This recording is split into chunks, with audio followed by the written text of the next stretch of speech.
special guest today. We have Emcee Graffiti is in the building. Yeah, what's good, y'all? Yo, let's say what's up. So What's happening? What's happening? Oh no, we got technical difficulties. Hold on. Let's see. All right. Now say what's There up. we Let's go. see if we can hear What's you going now. on, y'all? There you are. So, There we go. So Trying to get this tripod ready. I invited you in the building because I saw you were having an album release, and I was like, oh, that's my dude. So, but yeah, let's talk a little bit because you've been in the 518 music scene and just in the music scene in general for a while. So you want to just give people a little background about yourself? So I came from a little closer. Yeah. Can y'all hear me? There you go. From Schenectady. I started rapping originally when I was like 12 years old. Didn't really do anything seriously with it until about 2007. That was my first show. I released my first album, Concrete Scriptures, in July of 2007, and then booked the show like maybe 2 or 3 weeks later. And ever since then, it's just been grinding.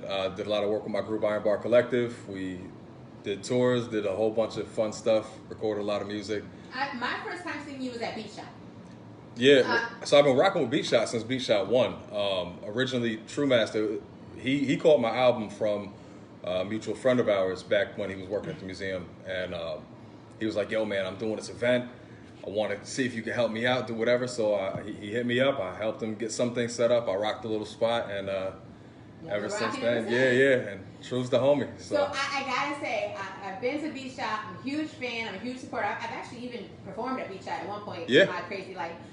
But my most favorite thing at Beat Shot is the beatbox orchestra. Like, hands down, like, I don't miss it. It's my favorite thing. I'm always amped. I love it. I think it was 2 or 3 years ago when the girl won. Hershey. Yeah, Hershey. She's super dope.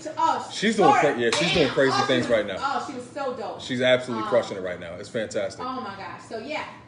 But that's like my most favorite thing. So, before you got here, I'd already told the public that I was gonna make you beatbox. So can we get a little something? Absolutely. All right. So this is Emcee Graffiti live on the block on the 518 Spotlight. Let me take a sip of this water. There you go. You gotta get it. It's gotta be hydrated for this because it's actually requires some. Let me cut this music off real quick. Yeah. Did you guys like the sound of me swallowing the water? A little bit of ASMR, right?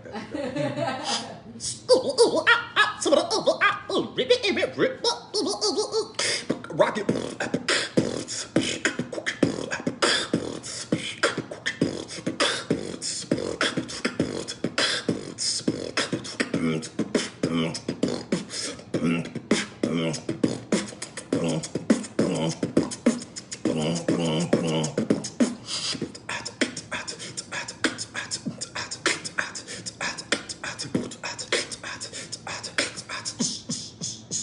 The block. That's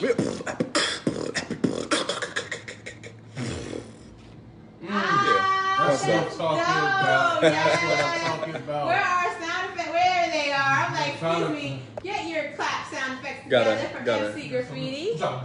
Getting folks saying, please bring around the camera. Bring around the camera. Say hello, hello, hello. That was dope.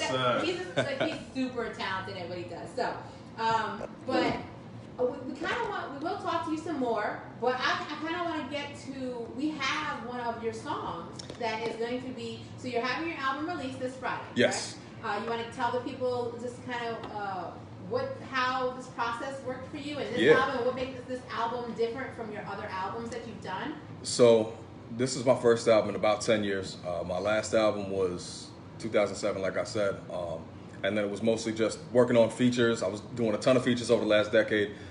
Working with Iron Bar Collective, we came out with a project, did a whole bunch of stuff with different artists. So then when Iron Bar kind of started taking a little bit of a break, I really wanted to focus on myself. And I started the album about 3 years ago. I had the concept for it almost 5 years ago, but I really started it about 3 years ago. And right about when I started making the music for it, like producing some of the beats and writing some of the lyrics, my wife and I got married, and then maybe 2 months later, found out my wife was pregnant with the baby. So I kind of, exactly. It was like married, boom, pregnant. Yeah, it was beautiful. Off the bucket list, like 1, 2. Yeah, just stirring things up. It was beautiful. But, I kind of had to take a little hiatus for like the first year after my son was born, just to focus on him, since I've been a stay-at-home dad. I only work a little bit, rock shows here and there. But I wrote the majority of the album during the time that my wife was pregnant, Tamara, and then finished it up and finished recording it right after, like maybe a few months after my son turned a year old. And then do you feel different as an artist now that you're a dad? Like, were you writing this in just a totally different space from the last time you wrote an album, or was it just kind of just old hat and you just kind of your niche right now, and so it just kind of flowed? So like with Concrete Scriptures, that was all just full expressive. There wasn't a lot of thought into it, honestly. I was going through a lot of stuff. When I was recording some of it, I was dealing with a lot of family being broke, family going through a lot of crazy stuff with my mother. At one point, right after the album came out, I was homeless. So it was like a lot of crazy stuff going on. And then, so at the time, I was young. I didn't structure anything. It was literally just my heart pouring out. When you're going through emotions, that's like usually when you have the best kind of like content. And you look back and you're like, man, that was rough, but I had some good art coming. Well, so when I started writing Aversion Therapy, I kind of wanted it to be the antithesis to Concrete Scriptures. So there was a lot of focus on the writing. There was a lot of thought going into the writing. But as far as like how it felt, I feel like I'm more passionate now when it comes to crafting my art than I ever have been. Well, I feel like something about a kid it changes. That to you and like it made me get to the point like I'm still writing crazy, ridiculous stuff that I don't want my son to hear until he's at least 12 years old. But now it's more passionate. Now I have this like feeling, this drive. Like I need him to be proud of it. I need my wife to be proud of it. Yeah. I want my family. Like it's all about family and stuff. So now it's like it used to be I was trying to flex for artists and fans, and now it's like I'm flexing for myself and my family.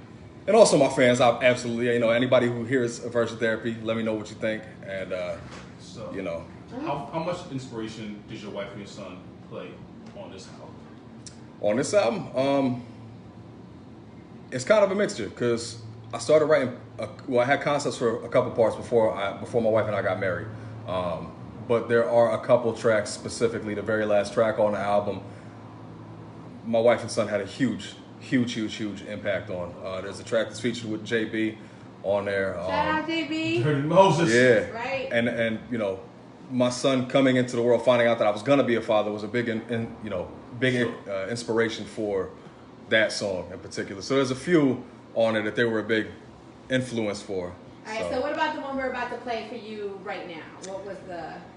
This was just gritty, rugged hip hop. This was me thinking about the idea, the concept for the album being aversion therapy. Aversion therapy is when you take a negative thing and you associate it with something that you may find pleasurable so that you no longer want to do that thing anymore. So I was thinking about how, we're kind of taught to do stuff like, you want to better yourself, and then everybody's going to tell you that you're wrong for trying to better yourself. So they add this negative connotation to it so that you're no longer, trying to do it anymore. You're just out of it. So it's the idea of aversion therapy was just trying to be like, lyrically I'm flexing, my thing is dope, but people are gonna make you not pay attention, just want to go super uncomfortable, trappy. So I was just extra rap on it. I like it.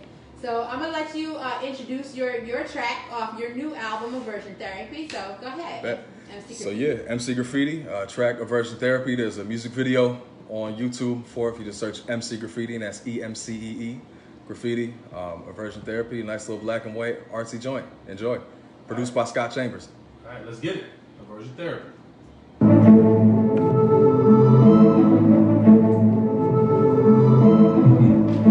Scott Chambers on the beat. Philosophers call it the planet of my laughter. My wrath of havoc is massive beyond the capitation. Just imagine what I have mastered from my imagination.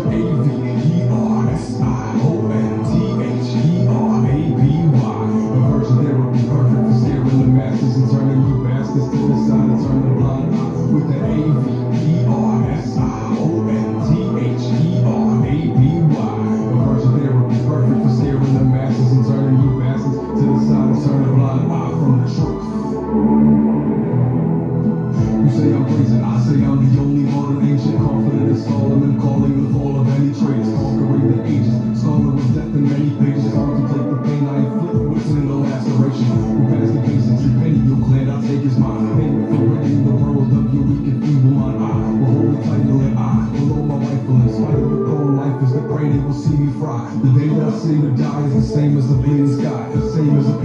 helplessly watching their child cry. Catherine, her first lover, discovering his demise, or how she must have felt when her husband gave her the prize. Discomfort within the mind, discussion within the lies. Disgusting doesn't cover the trouble within my eyes. My replies to the questions you might have formulated. Confiscate your voice as a trophy for my inauguration. A-V-E-R-S-I-O-N-T-H-E-R-A-P-Y. Aversion therapy. Scaring the masses and turning you bastards to the side. Turn a blind eye through that A-V-E-R-S-I-O-N-T-H-E-R-A-P-Y. Aversion therapy. Perfect for scaring the masses and turning you bastards to the side. Turn a blind eye for the truth.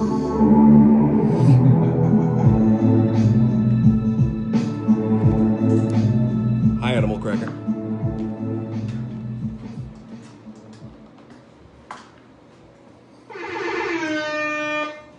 Yeah, that was dope. That was real dope. That's definitely going to rotation right there, man. And what I like is it's just rap. It's regular rap. You know what I'm saying? Oh my gosh. You don't realize that you're missing it until you hear it. You're like, oh, remember when people used to rap? Yeah. Like, actually rap. He like, said words and everything. everything. Things, man. Saying stuff. I appreciate the words. Yeah. I've actually, Like, dog. You know what I'm He saying? spelled and everything. You know what I mean? Like, thank you. I'm trying to get people learned it. You know what I mean? Feel me? I got a full education from that Didn't say song. lit. Oh, it's one of the ad-libs. You'll catch it sometimes. Oh, yeah. I just lit in the background repeatedly. I actually, because of that song, I started using a hashtag, Neo Golden Era Hip Hop. Yeah. I like it. Now, all right, so album release is Friday. Tell people all about it. Tell people what's going on. Tell where they can find your music. The whole shebang. The whole Emcee Graffiti. Plug it. Let's go. So everything, if you go to emceegraffiti.com, it's my little bootleg website set up. It's got all my social media links. Everything is right on there. My album release is going to be this Friday, the 12th at the Low Beat. We're going to open the doors at 8. Music's going to start, around 8:15. Rappers are going to start right about 9:30. I've got Neighborhood Creeps, which is Animal Cracker and Mr. Pigs. Got DJ Mercy rocking it. Got Merc. Got Defiant, my homie, Iron Bar Collective, JB, Mike Lanny. We got a whole we got a whole pack. And then there's gonna be $10 at the door. On the 12th, everything is gonna be going live on all major distribution sites: Spotify, Pandora, Google Play, iTunes Store, everything. So if you just search Emcee Graffiti, you'll find me, and we can Then you said have there's a fun video there. up too, right? There is the video on YouTube, my Emcee Graffiti YouTube page. Literally all of my social media stuff is whatever the social media thing is. Username Emcee Graffiti. 90% of the time is one word, just EMCEEGRAFFITI. That's a big thing y'all need to remember. One T, not two. Everybody always types GRAFITTI, and that looks weird. Yeah. Emcee Graffiti. Graffiti, exactly. Yeah. Graffiti cap. That's and then the very next day, I've actually got another gig at the Low Beat with Mercury and a whole slew of cats from Shade 45. DJ Mercury. Yeah, DJ Mercury. yeah, it's gonna be crazy. It's gonna be super crazy. There's actually a video coming out tomorrow that I shot, directed, edited for Defiant and Ichabod Chang. And they're gonna be rocking that song also at. Yeah, I'm gonna have to get them down here too. I try as much as possible to reach out to people whenever there's so many things going on. There's it's so crazy. many events. But you guys can reach out to me.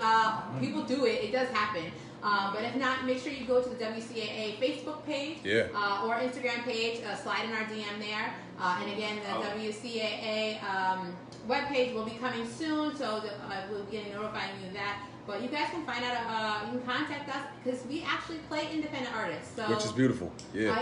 It's a great thing that we do. Y'all featured a whole bunch of dope cats from the area, I try. And the great thing, we have talent up Cats here. So Poetic, mad people. Yeah, it's good. It's hard to get your stuff out there to people, It is. And it's a great thing that we have here. So again, you can submit your music to WCAA submissions at gmail.com. MP3 format, please. Don't you send me a SoundCloud link. I will hunt you down. If y'all want to perform your song, go to Private Street with Violet on Facebook, click karaoke, and she will perform it. But anyway, so Live again, link. Emcee Graffiti this Friday album release party, Aversion Therapy. Sorry, I can't talk. And you will be releasing it on all platforms Friday as well, right? That's correct. Yeah. All All right, and music videos coming. Yeah, got the one for it out right now. In about 2 weeks, I'll have another for one of the later songs that nobody's heard yet, but that'll be getting released. It's going to be a little more intimate, that one, a little more personal. So. All right, so for the last few minutes before we have to go to the break, just what do you have planned for the future? Anything that, or what now that you took you did 10 years, you did an album, you took your time. So what's next? What's the next level of it? Have you reached that point where you're okay, all production now, or No, I'm done with the production. I hate making beats, to be honest. I hate making beats.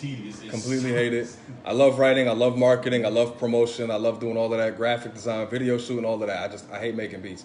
But I will be releasing another album first quarter of 2020. Okay. I'm already 6 tracks deep into it, so I'm hoping that. So who are your musical influences? Biggest influences, that's tough. I mean, Scarface is a major influence for me. Number 1 is probably Rakim. Rakim's my favorite. I was going to say Rakim because I hear it. That's my favorite. 631, baby. Yeah. I mean, 631 Long Island building. Even just my rapping style, the way I started pronouncing words when I was rapping, it was all from Rakim. It was all Rakim, Nas, Tragedy, Gaddafi, Royce the 5'9", Cormega, mostly New York cats, but I do have influences from Tupac, a lot from Tupac, just because of that emotion that he conveys. Well, you definitely hear it because you definitely hear raw rap in your I was like, oh yeah, rap. But we have to take a break. But what I would like to do is bother you one more time to beatbox us to the break. Okay. Yeah. So can we make that happen? Because you're in the building. You need some water. You good? Got that water. Now, before I hit the beatbox, I just want to give a quick shout out to my homie Terry Lewis, also known as King Luck, formerly known as Kid Lucky. He was the orchestrator for the beatbox events for me. He's one of my best friends and biggest influence as far as beatboxing is concerned. So, peace, homie. King Luck. So, I don't want to know if you're playing me, keep it on the low, 'cause my heart can't take it anymore. So if you're creeping, please don't let it show. Oh, baby, I don't want to know. If you're playing me, keep it on the low, 'cause my heart can't take it anymore. So if you're creeping, please don't let it show. Oh, baby, I don't want to know. All right, that's Emcee Graffiti, and this is the 518 Spotlight, y'all, right here on Double Lock. Yeah, we'll be right back after these messages. Peace. This is Edwin Rivera with. Yay! No. See, painless. Beautiful. That was dope, yo. That was absolutely dope. I'm good at my